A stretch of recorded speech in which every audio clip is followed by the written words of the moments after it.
Shant, are you ready? Yes, I'm about to hit it. start making a loud noise in a couple seconds. In three, two, one.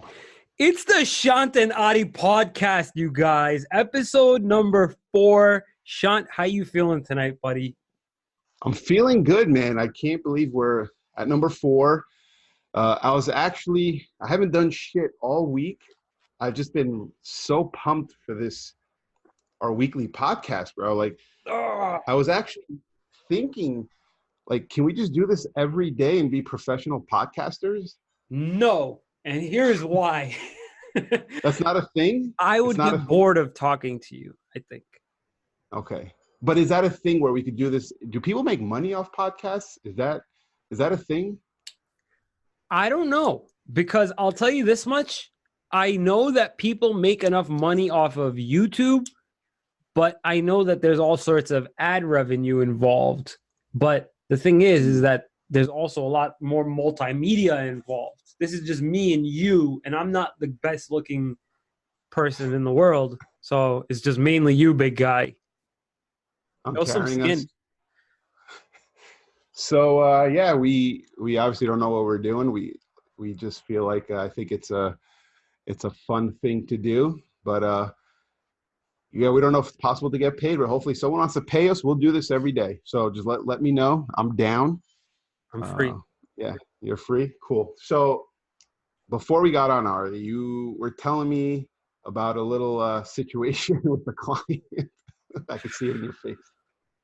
Repeat business, man. Repeat. That is the key to any sustainable entrepreneurial mindset is trying to get your current customers sold and your current customers happy enough that they refer more customers and so that they come back to you. But the issue is that when they come back to you, they always expect you to do just a little bit better than you did last time. And in my world, doing a little bit better than last time is impossible because obviously the prices of cars, residuals, rates, they change month to month, let alone 3 years ago. So I got this guy wants to be at less than what he was paying on the last deal, which was already miserable off the bat.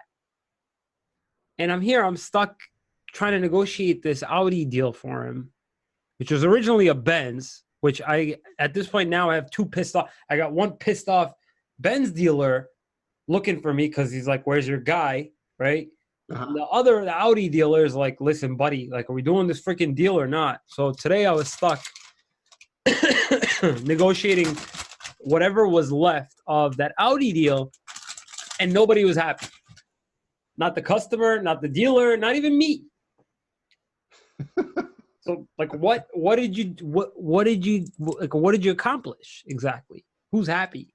Is he gonna come back 3 years from now? Is he gonna give it his own? Is he gonna give it a shot on his own? So are you doing the deal, or what's going on? Yeah, I mean, it's done. He left the deposit and everything, but it's not like he Oh, wasn't really happy to leave the deposit. So I was just like, why are you doing it?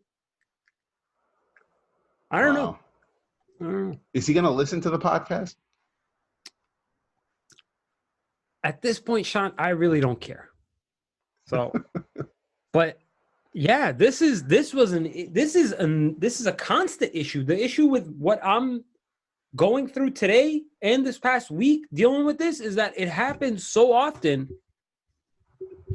It happens so often that you got to take a step back. Like, is this it? Is this what we're going to be doing for the rest of our lives? You answer that question real quick for me, Sean. Is this it? Like, that ain't it. That what happened, Oh, that wasn't it, right? So, like, are we in for that for the rest of our lives? And if that's it, then that's not really my passion. I don't like doing what I just did. so why don't you start the first time with clients, set the bar a little lower, give them a shitty deal, right? So when they come back the second time, you give them a better deal. Because what's the odds of them coming back a second time if the first time around you gave them a shitty deal? What's the point of that? That's true. That's true. Yeah, then this is it, man. If this is it, I want out.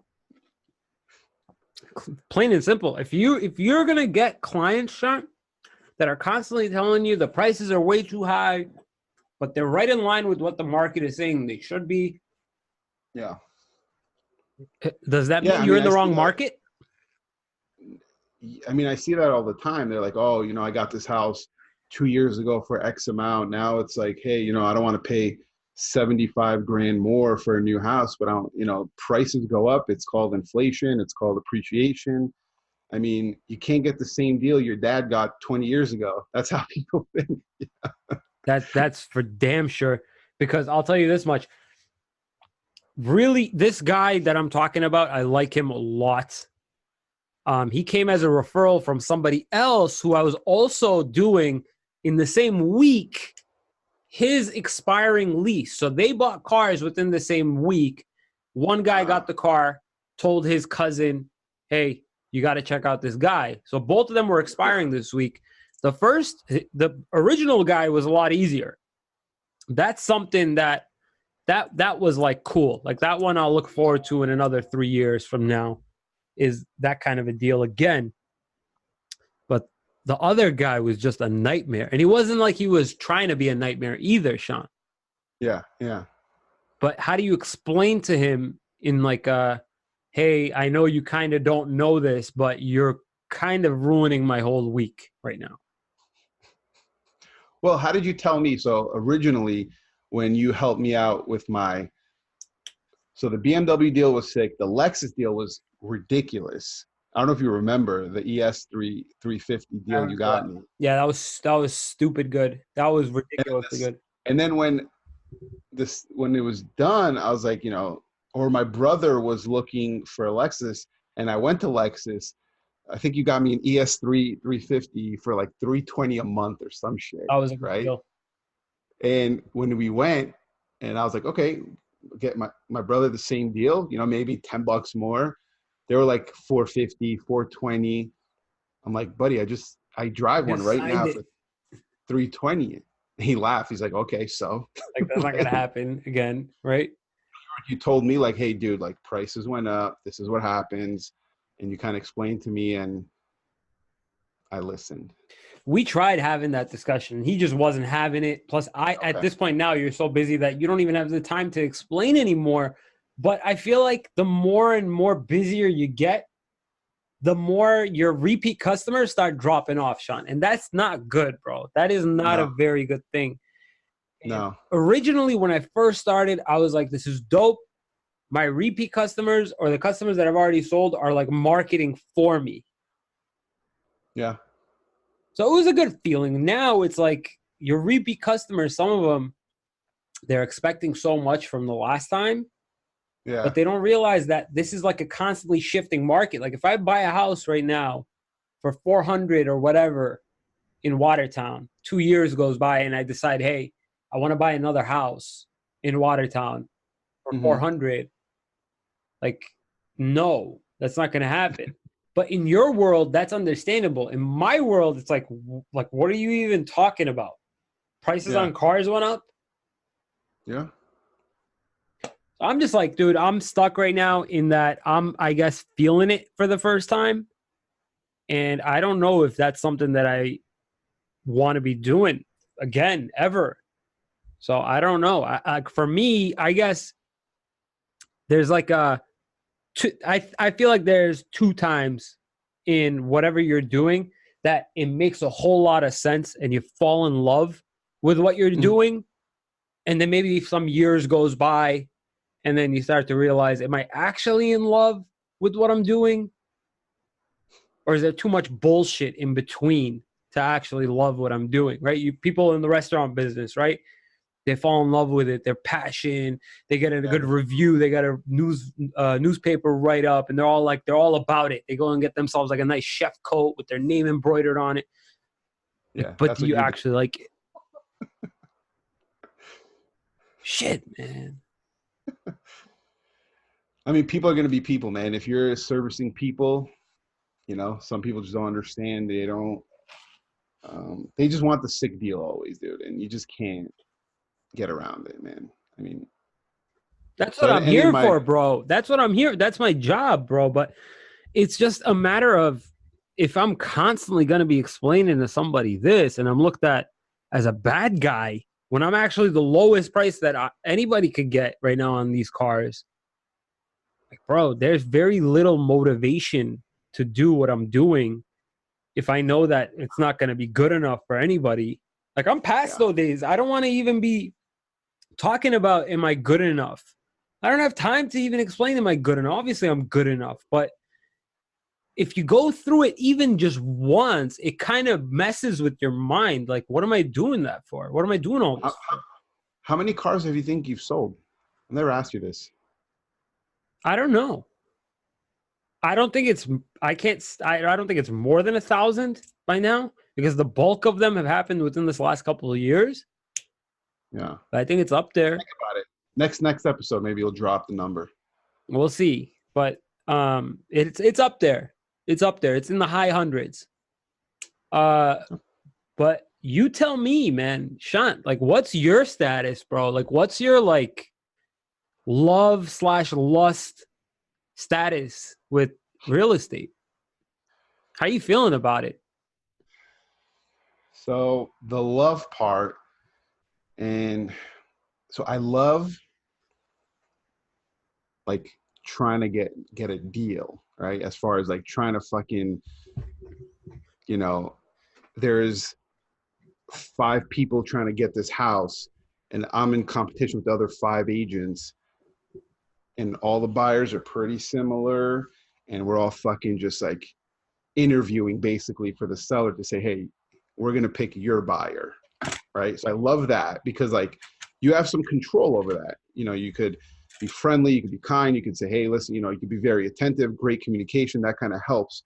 Also, once you get the offer accepted for your clients, I love then you turn into the asshole and you start really trying to knock it down because now you're in.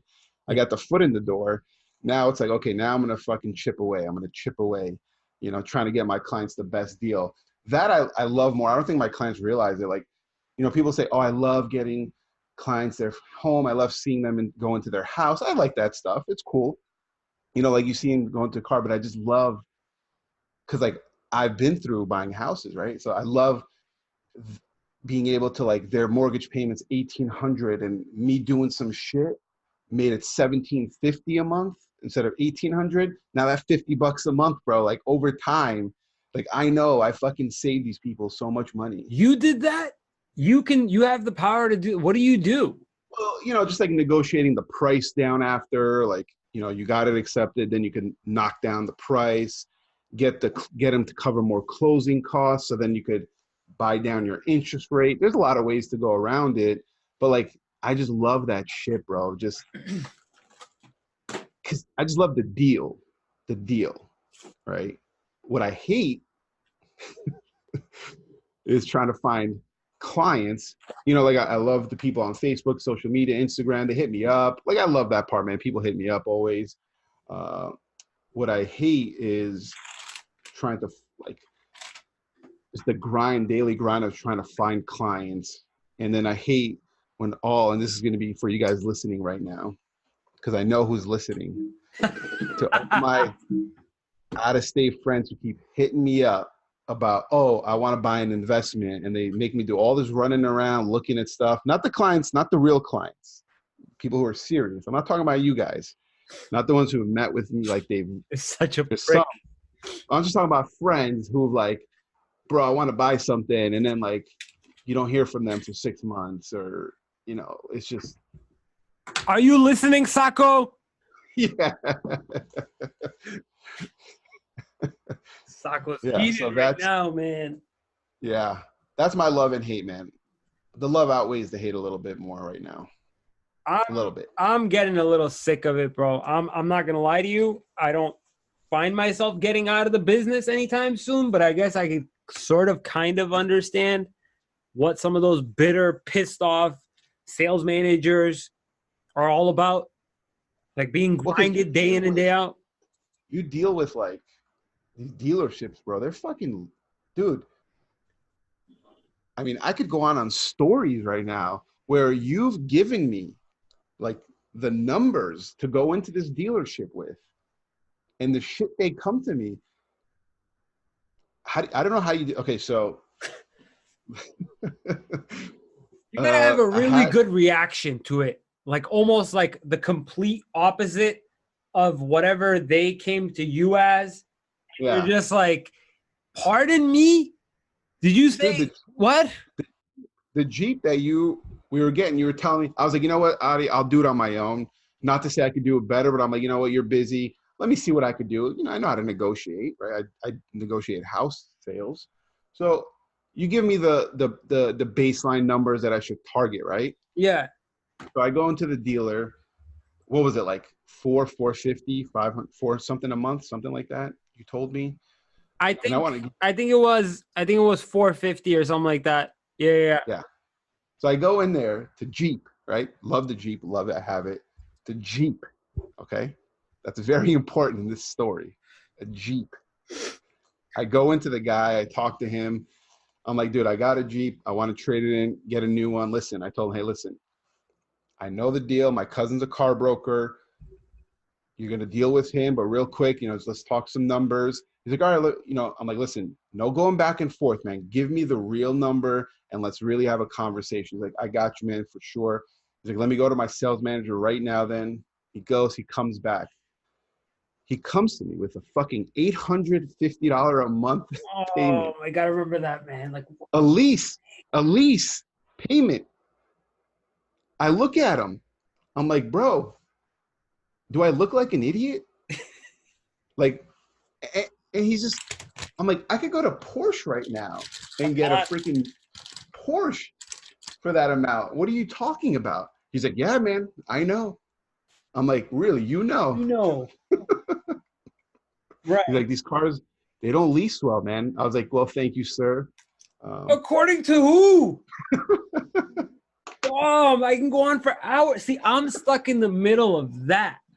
Yeah. I'm stuck in I the don't know how you middle. do it. Huh? I don't know how you do it. And we got it for 420 or some shit. Yeah, like, come on, man. Don't bullshit me, man. But then I got these guys that they heard from a friend of a friend they can get a 3 Series for like $250 a month. I'm like, I'm not the guy. I'm not gonna do that for you today. I'm not a miracle worker, but more than just that, it's trying to tell a repeat client that, bro. Oh, yeah, that's got to be annoying, dude. Oh, so another, just like that. So obviously in 2009, 2010, there was a lot of foreclosures, short sales, right? The market was crashing, deals were happening, right? I get fucking people right now hitting me up. Hey, man, like I want those foreclosure deals, bro. Like if you see any, you know, like let's, can you help me find some foreclosures and short sales? I'm like, bro, if I found them, I'd be buying them. There aren't any more right now. He's like, dude, come on, bro. There's got to be deals. I want a deal. I don't want to pay retail. I'm like, yeah, no shit. Nobody wants to pay retail, bro. But the reality is people aren't foreclosing on their homes right now. What do you want me to do? That's not 2009, bro. You missed the boat. When you originally got into this business, Sean, how did you think it was gonna go? Like Instagram versus reality, bro. What was the painting and what was the shit that you bought on Canal Street in New York? Yeah, in the back alleys. So if you guys know the Canal Street, there's the front, and then you walk. They take you to the back for the real shit. Yeah. The real shit. So watching a lot of $1 million listing, bro, I thought I'd be, meeting with agents, negotiating on the phone. No, we're gonna do 500. Nope, 550. Nope. Cool. But then I realized the shit is I'm sitting in a fucking office all day prospecting, trying to find clients. I'm not at a restaurant in Beverly Hills fucking negotiating a deal. That's what I thought it was. So was that it? Instagram versus reality? You're thinking like these guys are all wearing like Salvatore Ferragamo, like get-ups with the double-breasted. You know what I'm Yeah, talking about? yeah. And I came in hot with those, with the suit. Came in hot, bro. You're It's such fucking a douchebag. Same. Like I'm with you. I'm with you. You're thinking this is how it's gonna be, and you're just stuck somewhere else. Not to say not successful, right? Because you can yeah. go to work at this point in like a ripped up t-shirt, but still be like setting appointments and stuff like that. For me, my goal is to wear Lululemons every day and close deals, man. You're That's talking about goals. the women's the spandex or whatever, the yoga pants. That brand, yes, not that specific. They sell other stuff. For men, yes, they do. Maybe I'll check them out too. Kind of caught me off guard there, buddy. But so it's not even so much that you're going to the office not dressed up or you're not successful. You're still doing whatever successful realtors are doing. It's just that painting that drew you in to the art gallery isn't the one you end up with. No. And this, what I'm doing right now, it's not publicized. Like you can't really look up on. No TV show. Yeah, there's no TV show. I sort of created. I drew the painting blindfolded, right? There are some car brokerages, right? Like New York, LA. Yeah. New York ones are super realistic. LA, everybody's a fucking superstar anyway. So I guess it kind of goes hand in hand. But I didn't buy into that hype because there was no TV show. Like nobody gave a fuck about car brokers. We're talking about like the big money, which is real estate. Yeah. But I think I drew my own picture right now, my own painting. And I'm running out of stuff to paint on it, so to speak. And right now, the way the painting is looking is not the easiest thing to hang up on a wall. Just saying. So I think as far as, is this it? Is this like, are you in love with your work? I want to shift the topic over to something else that I read earlier this week that completely blew my mind. And it makes you think about your line of work in a different mindset, because you've got to like what you do. You got to like talking about what you do. You got to like what you do enough to follow the data sets and be able not to just understand the numbers, but consume the numbers, right? Mm-hmm. So that your whole day to day and your understanding of whatever you've learned in the past with what your clients are looking for now and in the future, the data itself sets you up perfectly to be able to make money by using it. That's how I am with cars. That's how you are with houses and real estate, Shant. However, that doesn't change what this guy had posted, which caught my attention, which was, you can never let your passion for the career outweigh your passion to be able to make money. Simple as that. In order to make money by doing whatever you're passionate about, you're going to have to get pissed off. So what this guy didn't say was that and this is my take on this whole thing, because I've been through at this point, like maybe 3 different career tracks, 2 of which I'm personally involved in now. Yeah. So there's a certain threshold for the amount of bullshit that you can take on a day-to-day basis, right? The restaurant business, you're fed a ton of bullshit per hour for very little profit. Yeah. Same level of aggression, though. It's insane. That the dynamic in the restaurant business, everybody is a king because there are no credit pulls. There are no, but it's however much money you got in your pocket. If you have enough money in your pocket to cover the bill, you're just as respectable as the doctor that came in before or after you. So the threshold, the tolerance level for bullshit in the restaurant, it has got to be very, very high. And the reward, if you really break it down, does not compensate you for that. It just doesn't. So going back to car business, my threshold for bullshit at this point has gotten to a level where I can handle whatever you throw at me. Because you got to remember, I don't just take bullshit from my clients. I take them from the angriest people in the fucking world, which is pissed off car dealers at a broker that knows what he's talking about getting in their way. Yeah. That's like a one of those safaris, one of those vans that are out there taking pictures, getting in the way of a lion trying to fucking pounce on something. Like it's just another fucking distraction in their way. Yeah. So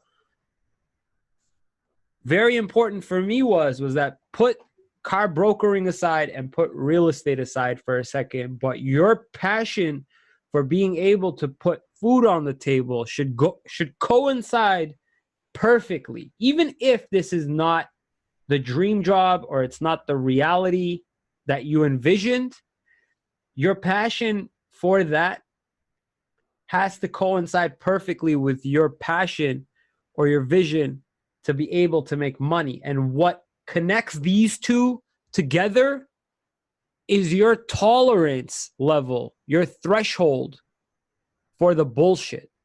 Yeah. Because would you be able to personally take the bullshit of a car salesman day in and day out? No. I think I'd smack one of them. Yeah. Me personally, I provoke it at times. I will act stupid and continue to ask questions to see how much other bullshit will come out because I know so much. Like I find it entertaining at this point just to hear another side of the story, which only has one side at this point. So I'm okay. My threshold for bullshit at this point is perfectly okay. And it never actually stops me from being able to make money. However, the bullshit that I get from customers, my threshold for it, my threshold level, I've noticed, has withered down as time has gone on. It's almost at the level that it is at the restaurant, but it's not quite there yet.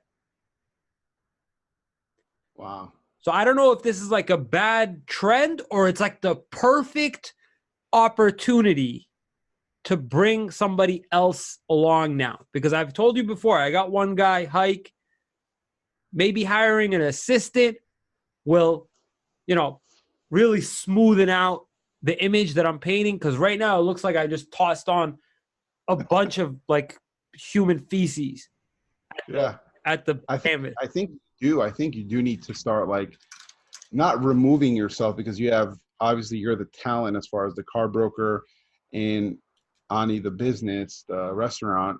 You do need to maybe bring more people on so you're working less face to face and more on the business. I'm assuming, I don't know, like I'm not at that level where I could bring someone on, but obviously what they say is always looking from outside in. They have the best piece of advice. I can't give myself advice, but I can give you advice because I'm outside looking in. So I've been thinking about that a lot lately, and I guess it's just a matter so much. There are no major passions anymore. There aren't, because everybody's come to a point now where it's just a matter of being unique, being so original at this point. But sometimes being unique doesn't make you the most amount of money, so that's why people end up stopping what they're doing, right? And that's what sort of like this podcast is all about, in that it's very, very easy to give up, but it's also very, very easy to pick something that won't make you money. And eventually, if you're not making any money, you probably would have to give up that passion. So now it makes me think maybe it's a good thing that we're faced with some of these really intense, like issues that make you question whether or not you even want to do what you're doing Mm-hmm. because they put food on the table, bro. They really do. Yeah. I Yeah. can't sell houses. I can't. I have no, because my issue is that I have no actual interest in staying or being anywhere at Near a home. house. I like being around cars. Yeah. Like I'm perfectly just okay. Like So what else vacation's would you best time- do? Huh? So you got to look at it. What else would you do, right? So if you love cars more than anything, right? Mhm. You love cars, and you love negotiating and deals. I think you love that. Mhm. So I think that is gonna outweigh the bullshit that you have to go through, because it's your first true love was cars, Mhm. and your second is probably negotiating deals. But you just have to get over the fact of other bullshit. So I want you, Shant, to really quickly, I guess, tell me where you see this all going, because there's going to be a lot. There's probably a ton of realtors that have it in their mind, like where is this possibly going? Do you think that even the position of being a realtor will be replaced by technology the same way that they're trying to replace cars and car buying altogether? Yeah. Um. You guys are fucked more than anything. Yeah. I do fear that. I do, because if you want to be honest, I mean, it you can really do stuff online. You can literally just there's a lot of stuff that you really don't need to do as an agent, that we're so like in the old ages as far as paperwork and all this shit. But someone buying a house, if you're buying or selling, you do need someone to represent you, because there's a lot of legal shit, right? So unless they replace the legalities, what I will say is agents, companies will start buying, like Amazon's probably going to buy freaking real estate companies, and they're going to streamline the process. So good agents, hopefully I'll be one of them, will probably have salary jobs or some shit. Like I could see some stuff like that happening. But Consulting. yeah, it's still so long away, man. Like it's not worth worrying yourself about it. You just got to keep pressing and doing what you do it really well, and you'll, like, I see it as I'm learning a skill on how to sell, how to negotiate, how to find clients in a certain thing, how to market, all this stuff. So whether real estate goes away or not, I will have a talent and a skill. Do you think So you'll be I'll be doing fine. this forever? Selling real estate? No. Same. I will be in real estate though. Real estate is really one of my passions since I was 18. I read the book Rich Dad Poor Dad, and real estate has just been like a legit passion of mine. Like I will always be in real estate. I can't see myself making money outside of real estate. I want to make money in real estate, whether it's investing, whatever it is. That's I mean, we talk about it. I mean, with your brother, like that's all I talk about. That's my real passion. I'm not going to the NBA. That was my first passion. That's not happening. So real estate's my fallback. I wanted to be a professional Tetris player. I wanted to be a competitive Tetris That might player. come back. You never know. I'm Start practicing, bro. You never know. I gave up hope a little while ago. I don't think I'm going to be playing. I think my Tetris playing days are over. Yeah. However, I will say this: I don't see myself doing the day-to-day card dealing in the long run. To be honest with you, already I'm having like stress through the roof from some of it, like deals like where the customer will go and something will change by accident. They call you, they're looking for you, like, oh, like God forbid you didn't pick up your phone, and they signed the deal at 15 Yeah. bucks higher, and they never want to talk to you ever again. Yep. Yeah. So that becomes stressful. Like I don't want to ever be the cause for somebody else's, like basically you made what was already a untrustworthy environment that much worse, and you lost all credibility over you not being able to rush to the phone immediately because you were in the bathroom. So I Yeah, because like my ideal situation, like I don't want to be doing this for 20, 30 years, but my ideal would be like I'll always want to, let's say, have a client.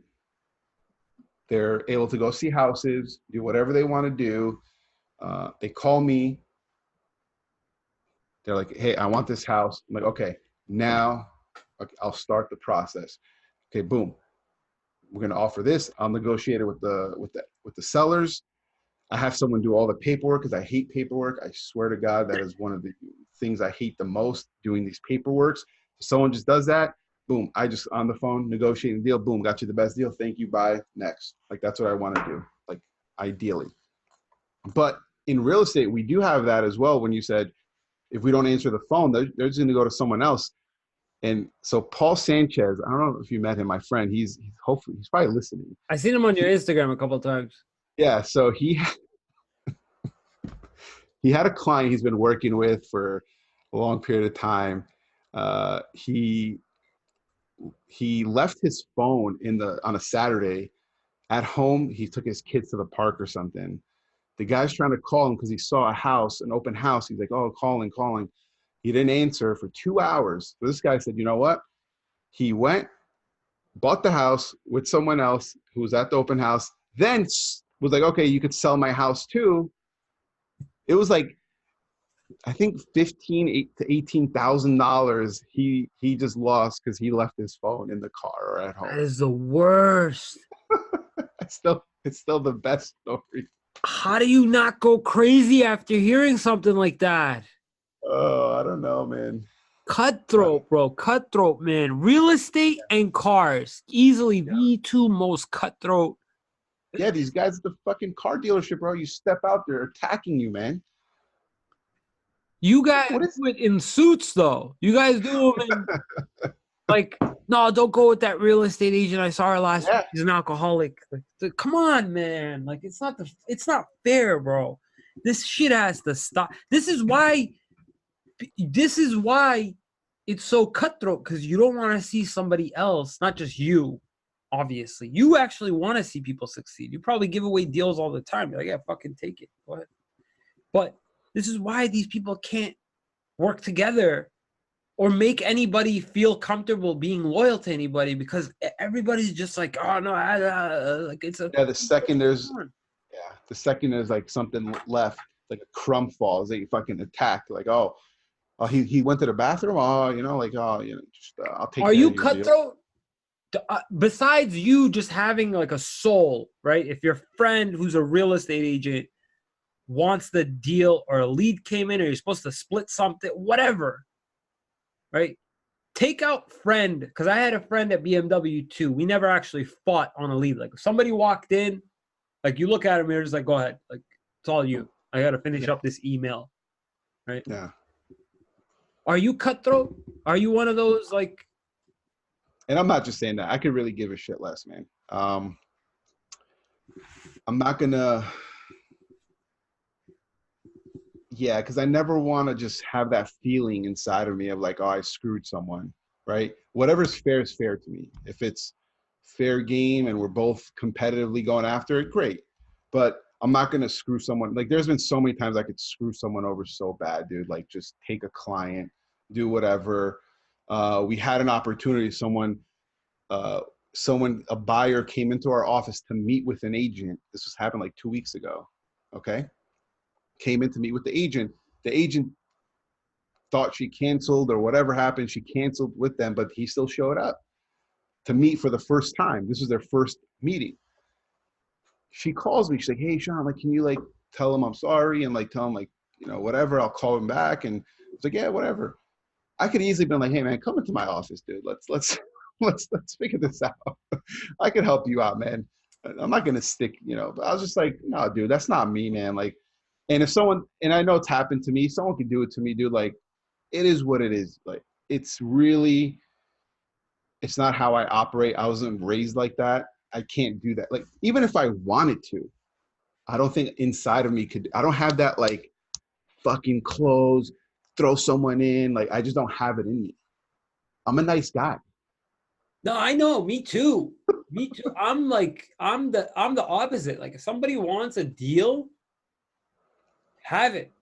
But because I'm put in a position where I can be. I'm not fighting with other salespeople. I'm not a salesperson, Yeah. right? So for me, I have the luxury of being super honest about dealerships in particular. Like I'll be like, I gotta say it. I can manipulate somebody to picking a specific dealership. I Mhm. don't do this I didn't say manipulate in a negative connotation, but I'm also not going to talk trash about the dealership either. So in a way, I can manipulate your decision making to pick the dealer that I know is going to give the least amount of headache. So am Yeah. I cutthroat? I wouldn't say cutthroat, but I would say that I remember things a lot, right? I remember particular dealerships and I remember particular scenarios. I can read your personality and I know it may not be a good match for that one, for that dealership, for that salesperson. So I'm pretty good about moving business Mhm. around, but I have a very strong memory. So if you dick me over as a customer or as a dealer, whatever, it's always going to be in the back of my mind before I start doing your deal. Has that gotten away in the way a little bit of me doing my job? Of course. Do I care? No. So I guess in that sense, cutthroat, I'm not cutthroat as in, I'm going to fight with another dealer or I'm going to try to steal business away, but I'm cutthroat in the sense that I will manipulate a deal to get done my way. Yeah. Yeah. That for sure. I mean, you have to, but yeah, I'll never even cross dealing with an agent. I could, there's times where I could screw them over, like really fuck them like bad in the sense like legally. And I'm just like, hey man, you forgot this. You should, I'll tell my client too, because my loyalty is to the client always, not to the agent. And I'll be like, I hey, care like, less it's about not the cool. agent. Let's just, huh? I care less about the agent. At the end of the day, your customer Let's, is going to be the one. oh yeah, of course. But you still never want to screw someone over when there's no need to. That's it's just not, there's nothing, nothing good comes out of that. It's just, but if there's a time where we have to screw the agent over, then yeah, we're gonna do it. If that's what my client wants, and yeah, in that sense, I could be cutthroat and a piece of shit. But other than that, I'm not gonna just intentionally screw someone over, dude. It's not in me. So Maybe I should. within talking about all of this tonight, Shant, like you even might be crossing your mind. Like it might be crossing your mind. It might be crossing somebody that's listening to this. Why are they talking about all this? Mm, It's I think it's for one main purpose is that a lot of people are like, yo, if you don't like your job or you don't do, first of all, I love my job.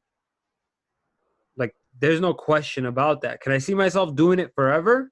No, but I think that's the whole point. And I think that's what I want to stress right now, tying back to what that guy said, right? Your tolerance for the bullshit goes down.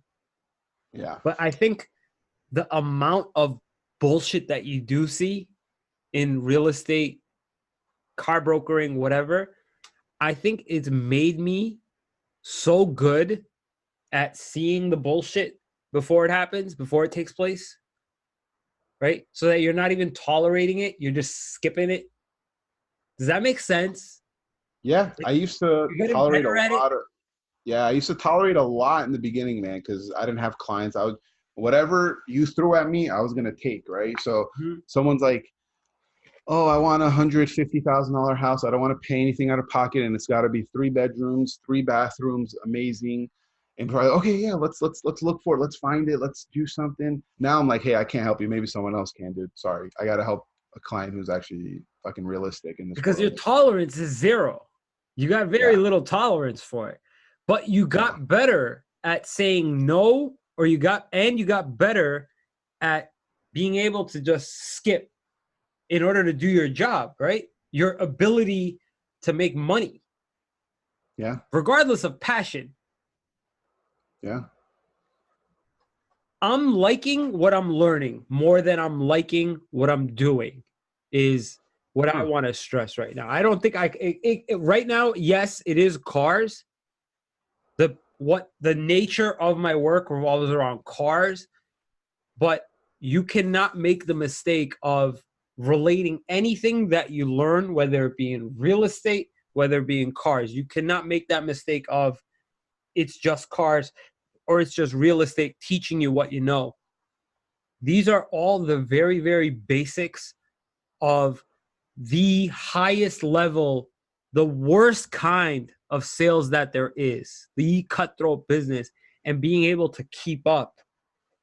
And the good thing is that we're talking right now about tolerance. We're not talking about ability to tolerate at all.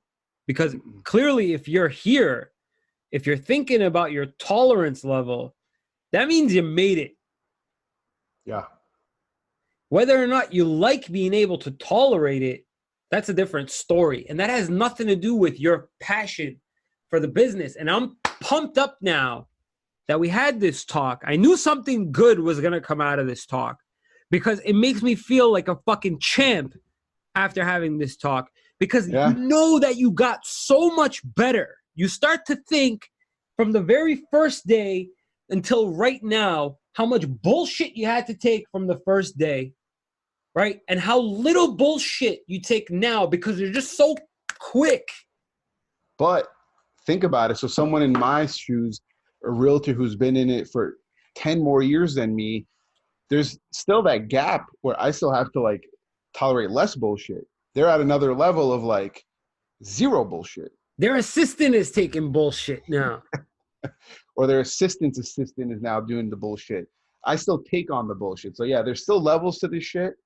I am glad we talked about this because we actually were supposed to talk about a different topic today, and we didn't even get to man. I'm pumped now, man. Oh, we missed our actual topic today. What was the topic? I don't even know there was a topic. What was the topic? I thought we were just gonna bitch about this week, bro. Shit. There was just so man, I could tell you were really these last week's episode. If you guys haven't heard last week's episode, please, you may never want to listen to us ever again, but my bad. Definitely listen to it because Ari was on fire today. It seems like you're still heated up, still brought some energy. So next week maybe you'll be a little bit more calmer. I don't think so, but no, I'm gonna bring the heat again next week, man. This week was just a different level because I'm not gonna say I'm drained, but I have been tested this week, and it's one of those tests of sustainability. And I'm pumped because it's at that level of sustainability where it's easily helped by just a simple fucking assistant. That's all it is. Just hire an assistant, man. Just hire an assistant. I know, bro. I know. So any assistants out there looking for a job, please contact Ari. Please. And so what do you got going on this rest of the week till next episode? What are some things you got going on? Homie, we haven't asked this question. The end of the month. You know what that means? I've been fired those last couple of weeks. I've been writing up proposals and selling cars. I've been selling out deals. I've been on coaching calls. I haven't made many YouTube videos this week, and I should be, but it's good. It's a good thing because traffic on YouTube generally kind of dies down a little bit towards the end of August because people are on vacation. Yeah. I'm okay. I'm all right. But I've got a lot of stuff planned, man. I've got a ton of stuff. I want to get a few more cars on the road. People that I've been talking to, I need to get them sold. And I've got just a ton of video topics on my list. I want to bang out some videos starting in September. I want to get a bunch of these different topics that really could help a lot of people, not just specific negotiation guides on cars. I'm just very, very excited for what's to come, and especially for the coming topics for the Shant and Ari podcast, baby. What about you, big guy? So Betty's out of town. And instead of like, so usually that means like, oh yes, party. No, for me, it's like, yes, more work. I could, spend, watch a little less Netflix now. Maybe do some shoot some videos at night instead of like, wasting it throughout the day. That's pumped. I've been actually a little slow this month, man. It's kind of concerning as far as like buyers. And I mean, I have a listing coming up. I have one right now active and another one. So that's good. Hopefully I could sell those, but been a little slow, man. A little slow. I don't know if it's pump the brakes, big guy. That sounds like negativity coming out right now. Don't worry about that. It's the truth. It's a little slow right now. So right now my main focus is just trying to find people who are looking to buy or sell, just really prospecting hard right now. Trying to help the client. I don't really have clients right now. I have a couple people looking for investment properties. Those are just hard to come by right now. So those are just people that I'm just actively looking for. Besides that, man, just really, really you don't have, hopefully this podcast makes it, man, because as of right now, don't have, a lot of activity, but now I'm going to make some activity happen. Feeling like a loser, huh? Yeah. No, not like I'm kidding, bro. I'm kidding. Bro, you got to chill. Sometimes I go a couple weeks without selling a car, bro. Yeah. And hey, it's the real estate. I mean, there's people who are cranking it 5-10 deals a month easily, consistently, and for me, it's just like a cycle. It goes up and down. I had my best month last month. So I probably really I had the best month last month. Yeah. Holy shit. So I think I took the foot off the gas pedal a little bit, got a little too cocky, a little full of myself. And now reality hit. So it's back to it. We'll probably talk about that one of these weeks, man. I love that. Yeah. Reality smacked you in the face. Don't get cocky. I didn't get cocky, but I mean, you said it, so yeah. I don't know, but I'm pumped. I'm excited. I got a little bit more juice now. I felt like maybe now my tolerance level went up because I know it's just a matter of time until some of the bullshit just kind of gets filtered for you. But do you think by next week you'll have an assistant? Is that possible? No, because I've got very limited time right now to be able to talk to them. Like right now, this week is just a nightmare for car sales because a lot of people wait for Labor Day weekend. Yeah. But okay. I've been selling left and right shots. This month was a good month. This month was a good profit month for me in particular. This month was a very profitable month. And when I say profitable, I mean relative to last year. Yeah. I cut very little discounts off of my service charge, which I did a lot consistently when I first got started. But this year has been pretty good. And I'm very excited. And this was one of those, this was actually, believe it or not, the first time I've gotten off a podcast feeling more rejuvenated to continue working. Good. Thank you for that. Well, thank everyone because they were part of it. All the 3 people that listened probably. So. Thanks, guys. Appreciate it. Oh, is that you, Seneca? How you doing? Yeah, he did listen to the first episode. He was pumped. Hopefully he's still listening. All right, I'll let you go, big guy. You get back to work. You got some work to do. I'm not proud. I'm not going to go to sleep now. No Netflix, no sleep. I'm going to get to work right now. Yeah, don't call Betty either. She doesn't want to hear from you because you don't have deals going on. She's out. All right, well, until next week, cuz let's try to not keep in touch until then because it's been working pretty well for us, I think. Yeah, we didn't talk all week. I love it. The best. Just don't hit me. I'm going to block you till Thursday. Block my number. I just get your emails now saying it's time for our podcast. All right, guys. Thanks for listening and watching. Good night, Shant. Good night, Adi. Well, you'll still be up, but thank you. Bye.